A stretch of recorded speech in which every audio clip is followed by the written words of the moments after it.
SpaceX goes public in a record-breaking IPO, the ISS is leaking again, and cosmonauts were going to cut into the station to fix it? Meanwhile, Amazon failed to meet launch requirements for its internet constellation, but the FCC is okay with it, and NASA announced the crew and detailed plans for the next Artemis mission. As always, we've got all that and more coming up this week in Spaceflight.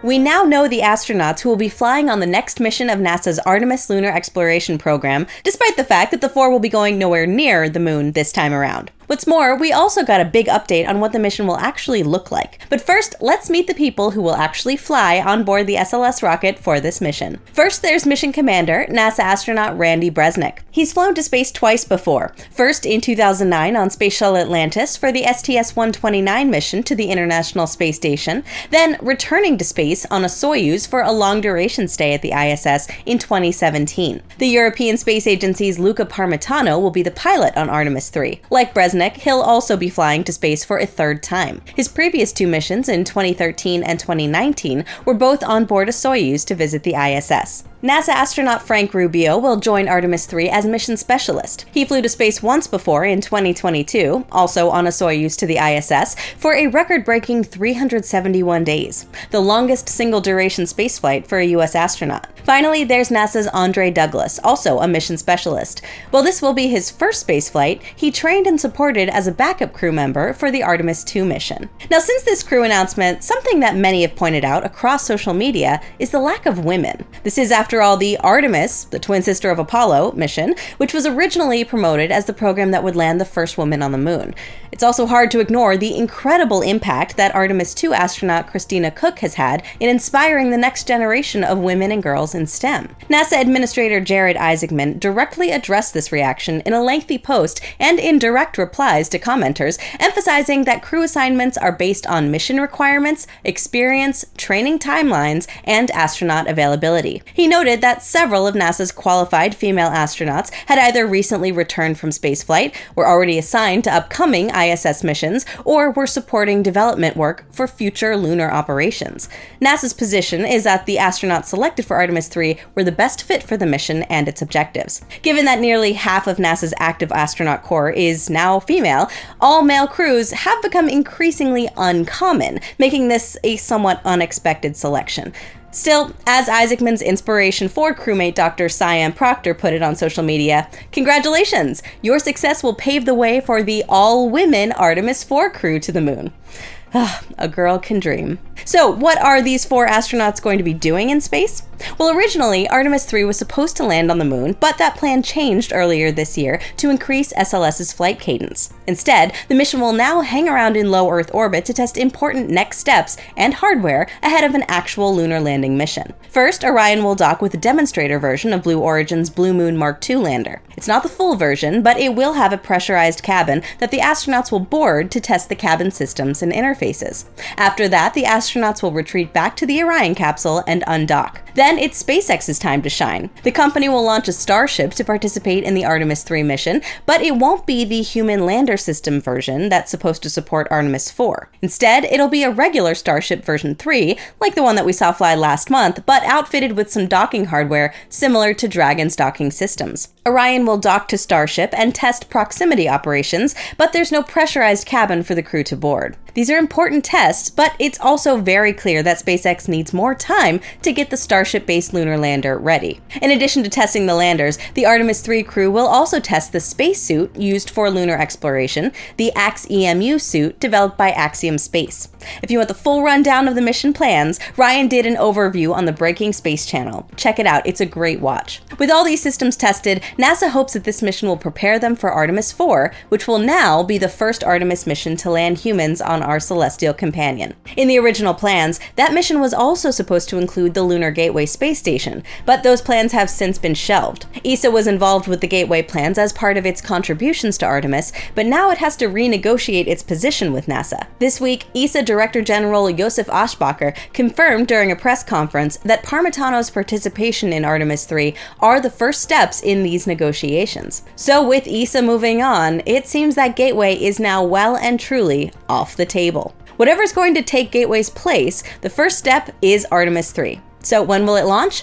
NASA is currently working towards a summer 2027 launch. It's already assembling the SLS for that mission in the Kennedy Space Center's Vehicle Assembly Building. All of the parts for this rocket are coming together now, and the final 8 of its solid rocket booster segments left Northrop Grumman's facilities in Utah by train earlier this month. NSF's own Jerry Pike spotted the train pulling into the Cape this week, where they'll next be moved into the VAB for final assembly. We'll keep following along as NASA gets this rocket ready for launch. Even more hardware was on the move this month as a completed Stage 2 for the Terran R rocket made its journey by sea to NASA's Stennis Space Center. Relativity Space completed integration on the second stage in May and rolled it out of the company's factory to the port of Long Beach. The stage was then loaded onto Voyager, a sea vessel originally used by space tourism company Space Perspective. It was named as a tribute to the Voyager 1 space probe and used to test recovery of its Neptune capsule following splashdown. After the company's acquisition, Voyager was returned to marine service provider Juice Offshore, where it's now available for charter. For example, it supported the recovery of Vulcan solid rocket booster hardware from the sea floor off the Cape. The stage is now making its journey to Mississippi via the Panama Canal to begin its test campaign on the A2 test stand at NASA's Stennis. There's lots to do here, including work on the flame diverter and the hold-down assembly. Teams have performed a liquid oxygen flush on the top deck and installed a drawbridge as they make preparations for its arrival. On a nearby stand, the Eon V has now completed its qualification campaign. This is the vacuum-optimized engine which will be used on that second stage. Back at Long Beach, Stage 1 is preparing for its own qualification testing. As engines return from Stennis, they're being prepared for integration with the thrust structure, and the downcomer has also been installed following acceptance testing. Finally, at Launch Complex 16, the water tower has completed its fourth and final lift, the tank farm is getting activated, and the lightning towers are the final structures going vertical. Relativity is hitting some key milestones as the Terran R program enters an exciting new phase. We'll keep tracking its progress, and if you want to stay up to date, you know what to do. Like this episode and subscribe to our channel so you won't miss a thing. You may remember that we covered successful parachute testing for the exploration company's reusable Nix cargo capsule last week. The company had also promised more information about a new engine, and we'd spotted a heavy lift launcher called Irene on its website, which later disappeared. Well, this week the company officially unveiled its Storm engine, a reusable full-flow staged combustion engine producing up to 180 metric tons of thrust. That's almost 3/4 of the power of the Raptor 3, which uses the same engine cycle. These specifications are very similar to another engine that the company was working on called Typhoon, but that was supposed to be even more powerful at 250 metric tons of thrust. Now, we don't know if that's still in the works or if they've slightly tamed the engine and just given it a new name. Their website is rather vague. Regardless, Storm was revealed at this week's International Aerospace Exhibition in Berlin, and it burns liquid biomethane and oxygen as propellants. The company showed a physical mock-up at the show and is targeting a development version on the test stand by the end of 2028. The exploration company has been developing Storm in partnership with the French and European space agencies, with hardware testing at the DLR facilities in Germany. The work tackled the toughest elements of full-flow staged combustion individually: the turbo machinery, combustion chamber hardware, pre-burners, and regeneratively cooled nozzle extensions. Integrated testing of those components is yet to come. We did not get any more details about the Irene heavy lift rocket, however. The website still notes that the Storm engine is designed to power a globally competitive launcher, and Irene is understood to be a long-term project for the company. 9 Storm engines are expected to power its first stage, putting it in the Falcon 9 payload class, but we won't see this rocket until the next decade. Storm wasn't the only news from the show, however. On the same day, the European Commission formally selected the exploration company to lead a key component of its in-space operations and services program. The program will build an orbital servicing infrastructure covering inspection, refueling, and life extension of satellites through to debris removal. The exploration company will lead the hypothetical orbital servicing transport, or host element, an orbital platform which will act as a depot and base for servicing vehicles under a new project called the E-Prime Consortium. Continuing with the theme of development, in Washington state, Stoke Space just completed proto-qualification testing on the first stage of Nova, its fully reusable two-stage rocket. Nova is designed to carry around 3,000 kilograms to low Earth orbit, with both stages recovered and reflown. So what's proto-qualification? Unlike some other methods, this doesn't use dedicated test articles, but rather the actual first flight hardware, which then undergoes a strict series of tests. If it passes, then you know that the hardware and the production process that made it are ready for action. Thus, the flight articles that follow require less stringent testing. Testing is one of the most revealing phases of rocket development, and where new vehicles often encounter their hardest problems. We're glad to say that Nova passed this process with flying colors. The team verified 46 structural test objectives over 3 weeks at Stoke's Moses Lake test site. Fluid systems, avionics, software, and operations procedures were all put through their paces, while both tanks were filled above their maximum expected operating pressures. And they did all of this through hurricane-force winds and a lightning storm. Stoke points out that the margin between a rocket being light enough to fly, but robust enough to survive, is narrow. Passing this stage is a significant milestone for the company, and a testament to the engineering and attention to detail that have taken Stoke this far. The second stage is expected to continue hot firing of the Andromeda engine and acceptance testing before joining the first stage at historic LC-14 in Florida for integration. We're stepping ever closer to a maiden launch, currently targeting the end of this year.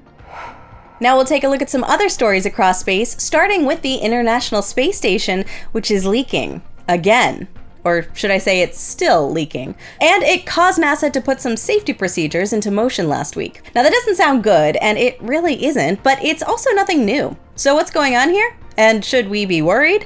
The problem has to do with the station's Zvezda module, which is one of the station's oldest modules, and it's located in the Russian segment. It started leaking back in 2019 when microscopic cracks started appearing in the so-called transfer tunnel, also known as PRK. This is a tunnel between the main module and the station's aft docking port. The port is used by visiting Progress vehicles, which occasionally also give the station a boost by firing their thrusters. Roscosmos has been trying to find the leaks and seal the cracks since they first noticed the atmosphere slowly leaking out of the PRK, but so far it's been largely unsuccessful. Instead, they've mainly changed procedures to keep the area isolated from the rest of the station unless they needed access to the docked vehicle. They didn't stop trying though, and earlier this year, they thought they had it all sealed up, but it didn't last long, and the station was once again leaking by May. Last week, Roscosmos decided to take a new approach towards fixing the leak, which involved having cosmonauts cut a bracket for better access. Apparently, NASA decided that they didn't like the risks involved with this procedure and instructed the Crew 12 quartet and NASA astronaut Chris Williams, who flew up on Soyuz MS-28, to take refuge in the Crew 12 Dragon so they could depart the ISS in a hurry if something went wrong. Shortly thereafter, Roscosmos decided to halt their plan to cut the bracket and instead decided to take a few more measurements and assess the situation, so NASA instructed the crew to end the safe haven procedures. Now, we don't know what caused Roscosmos to abort their plans. Maybe NASA's response made them reconsider, or someone on the team just wanted more data before cutting into the station. All we can really do is hope that they'll find a permanent fix soon, or if not, we hope it won't get any worse so the station can make it all the way to its retirement no earlier than 2030. Amazon's satellite internet constellation, now called Amazon LEO, formerly Project Kuiper, was supposed to have half of its 3,200 satellites in orbit by July 30th of this year, and that's not going to happen. The Federal Communications Commission set that 50% interim milestone back in 2020 when it first licensed the constellation. The rule is a safeguard against companies hoarding orbital positions and frequencies without actually building or launching anything. Amazon is nowhere near its halfway target, with 331 satellites in orbit against the requirement of over 1,600. So what's been the holdup? Well, it hasn't been the satellites themselves. Amazon says that it can build up to 30 a week. The bottleneck has been the availability of launches. To deploy the constellation, Amazon has spread its manifest across 5 different rockets. To date, 12 missions have carried satellites to low Earth orbit aboard Atlas V, Falcon 9, and Ariane 6, with another Ariane mission set to launch next week from French Guiana. More than 40 missions are also planned on both Vulcan Centaur and New Glenn in the future, but both of those vehicles are having some issues. This week, the FCC granted a conditional waiver on June 5th, which allows Amazon to miss the interim deadline, but there's a catch. any satellites launched after July 30th temporarily lose their spectrum priority. This means that Amazon bears the burden of proving that it won't interfere with rival constellations like Starlink. It may be a hall pass, but it's not a free pass. The hard deadline remains, and all 3,200 satellites must be operational by July 30th, 2029. Okay, so we usually only cover space news, but it's not every day that a space company sets a financial record, so here we are. SpaceX just went public with the largest ever IPO by a wide margin. In this IPO, or initial public offering, SpaceX is selling over 555 million shares at a fixed price of $135 each, raising nearly $75 billion. So what's SpaceX planning to do with all this money? Maybe expand Starlink or churn out Starships at an unprecedented rate? Nope. Or at least those aren't the main goal. As you may recall, they acquired AI company xAI earlier this year and announced plans for a massive chip factory called Terafab and on-orbit data centers with solar arrays that dwarf Starship. With that, they've abandoned Mars as their main focus for the future and have established a new identity as an AI company. But those plans need a lot of money, and that's where the IPO comes in.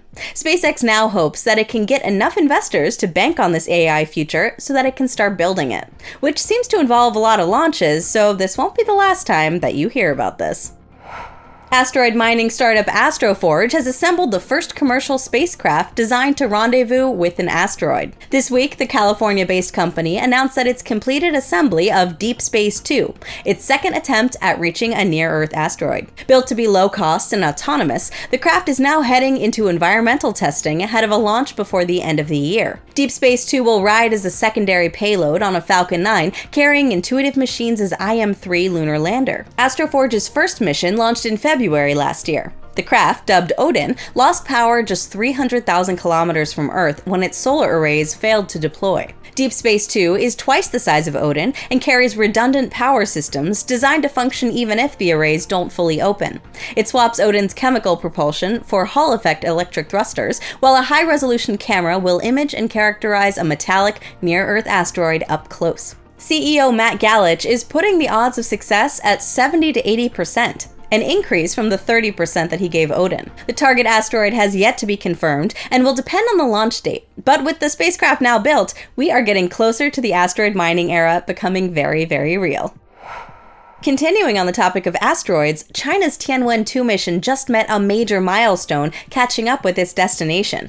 But all we're getting about this mission is radio silence. What's up with that? On June 7th, the Tianwen 2 spacecraft arrived at its target, a near-Earth asteroid known as 469219 Kamoa-Aleva, also known as 2016 HO3. It's also a quasi-satellite of our planet, meaning it orbits the Sun in a 1-to-1 resonance with Earth, but outside the planet's gravitational sphere of influence. Still, its orbit makes it appear to circle our planet approximately every 45 years. Tianwen 2 launched atop a Changzheng 3B from Xichang on May 28, 2025, on a mission to study this asteroid and bring back a sample. Reportedly, the spacecraft has now entered orbit around its target, from where it will study the object. At some point during its stay, perhaps as soon as next month, Tianwen 2 will approach the asteroid and collect a sample. Then in April of next year, the spacecraft will part ways with the asteroid and find its way back to Earth to deliver the sample to the hands of scientists. This won't be the end for the probe, however, as it'll use its encounter with Earth for a gravity assist maneuver so it can visit Main-Belt Comet 311P Pan-STARRS in the mid-2030s. Now what's strange is that we haven't received any official confirmation of the spacecraft arriving at its target, but we did get a report of a successful rendezvous from a Hong Kong news outlet. Other than that, the only confirmation was from a couple of radio telescopes in Germany and the Netherlands, which observed the spacecraft approaching the asteroid. The secrecy is interesting. China isn't always open about its spaceflight programs, but it usually likes to boast about its successes, so what this means for Tianwen 2 is unclear. They might be waiting for some data analysis to complete, or maybe a more significant milestone like successful sample collection. Either way, we hope that they won't stay too silent for too long, because we love to follow along with cool missions like these.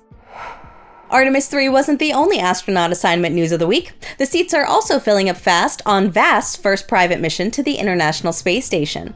Last week, we reported about France's Thomas Pesquet being named as the ISS mission's commander, while VAST also assigned Arno Prost on a mission to its Haven 1 commercial space station. This week, there's another name on the manifest. On June 8th, VAST signed an agreement with the European Space Agency on behalf of the Czech Republic, announcing that Aleš Svoboda will serve as the mission's pilot. The assignment is still pending approval from the Multilateral Crew Operations Panel, the body that signs off on astronauts flying to the station, but it would make Svoboda the first Czech astronaut to visit the ISS. So who is he? Svoboda is a Czech Air Force major and Gripen fighter pilot with over 1,300 hours in the cockpit. He was selected as part of the agency's astronaut reserve class back in November 2022 and is the first astronaut from Czechia following the fall of the Soviet Union. Svoboda has just completed basic reserve training at the European Astronaut Center in Cologne, and if approved, will next begin mission-specific training for the ISS. The 14-day mission is targeting summer 2027, with the Dragon capsule launching atop of Falcon 9. With 2 more seats left to fill, we'll listen out for more updates as this crew continues to take shape.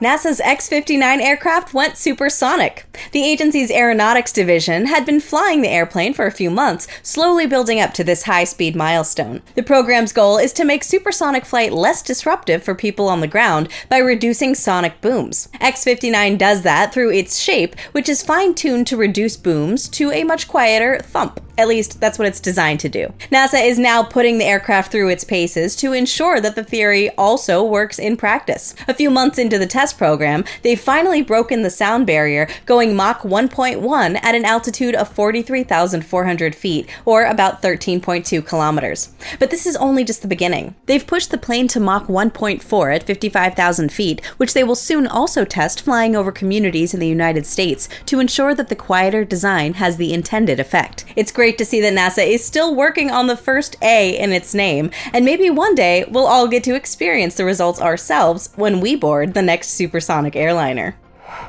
This is your weekly space traffic report provided by Next Spaceflight. It was a busy week with launches from all around the world. As usual, SpaceX sent more Starlink satellites into orbit, with 4 Falcon 9 missions dedicated to the constellation this week. One of the missions broke the company's reuse record as B-1067 lifted off from Florida for its 35th mission. After its quick trip to space, it touched down successfully on the drone ship A Shortfall of Gravitas, stationed in the Atlantic. Now, some of these launches were subject to new FAA fees that went into effect this week on June 10th. Under the new regulations, the Federal Aviation Administration will charge 25 cents per pound of payload with a cap of $30,000, but the prices will increase in the coming years. Now, all of this is just a drop in the bucket for a single launch, but the increased revenue will help the agency to pay for the cost associated with licensing commercial spaceflight. Also from the US, Rocket Lab launched another suborbital mission on Electron's HASTE variant. The mission, titled Curveball, lifted off from Virginia's Wallops Flight Facility. 2 rockets took flight from China this week. First, a Juche 2E lifted off from Zhoushan on the second flight of the rocket's Block 2 version, which debuted last month. The mission carried 2 direct-to-cell demonstration satellites, one for China's Qianfan constellation, also known as Space Sail or G60, and the other for China Mobile. The other mission was on a Changzheng 5, lifting off from Wenchang. This flight carried a classified satellite into geostationary transfer orbit, which, according to official reports, will test communication technology.